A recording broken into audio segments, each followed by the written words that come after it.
going on, everybody? Welcome back to the channel. Today I want to talk to you a little bit about Megatron and what the future holds for the bike, what the plans are for the bike, and I also want to show you some of the previous races that have happened over the past 3 months or so with the bike and traveling. It's basically just going to be a montage of me on this bike getting its ass kicked. I'd say about 99% of these races went as expected. I was swinging outside of my weight class, and by that I mean both myself, heavier rider, and the bike just being underpowered compared to what I'm racing. So I basically kind of fed myself to the wolves just to kind of see where this bike stood and to see how far off the pace it was from some of the faster random guys you'll see out there on the street. So what I'm going to show you now is all of the montage footage of me losing races to other people, and I'll give a brief description of what I'm racing as it goes. Then I'll get back with you guys and we'll discuss what's changed on the bike since then and what the plans are for the bike in the future.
Alright, so now that the bully session of Megatron is over, let's go over the bike a little bit and what's changed. As you can see, some Rapid Tech wheels, as well as a drag max. I've also been experimenting a lot with gearing, and I've actually found that even though this bike is probably 185 horsepower with, you know, maybe 110 to 115 foot-pounds of torque, at its current weight, it really likes long gearing. So we're actually running down one in the rear over stock gearings. So this gearing is currently 1842, and paired with the drag max, this bike leaves hard in first gear. It leaves really well.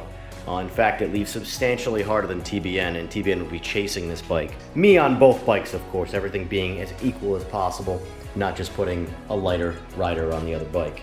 Another thing we changed is we actually removed the carbon Montgomery airbox and went back to a stock airbox. I did a little bit of GPS and fueling testing between both, and come to find out with the stock bike, there was zero benefit to the carbon airbox outside of 2.5 pounds or so. Now, a big motorbike, that could change a few things. But for this particular application, it didn't really do anything. So that's sold. I also picked up these CP pistons. These are 84 millimeter, 14:1 compression pistons for the future motor build for this bike. However, I have decided to sell those, and that's exactly why I sold the airbox as well, because we are not going to be using either of those, as I have made the decision that I want to make this a turbo bike.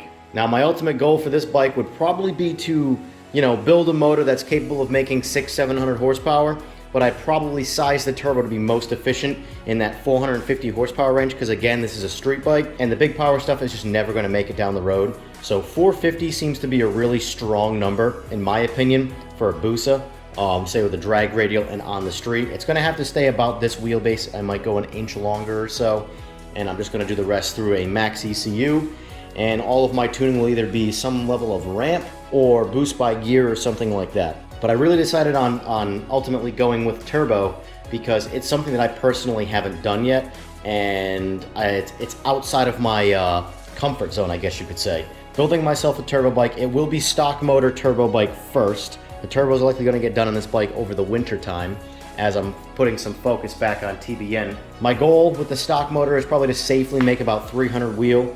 The bike will probably scale 440 or so pounds with the turbo setup. It's about 400 right now. It is going to be getting a Montgomery carbon fuel cell tank. That will drop roughly 9 pounds or so off it, which will get this bike sub 400 pounds, but again, adding the turbo and all the components necessary are going to bring it back up again. So I'm aiming about 440 pounds.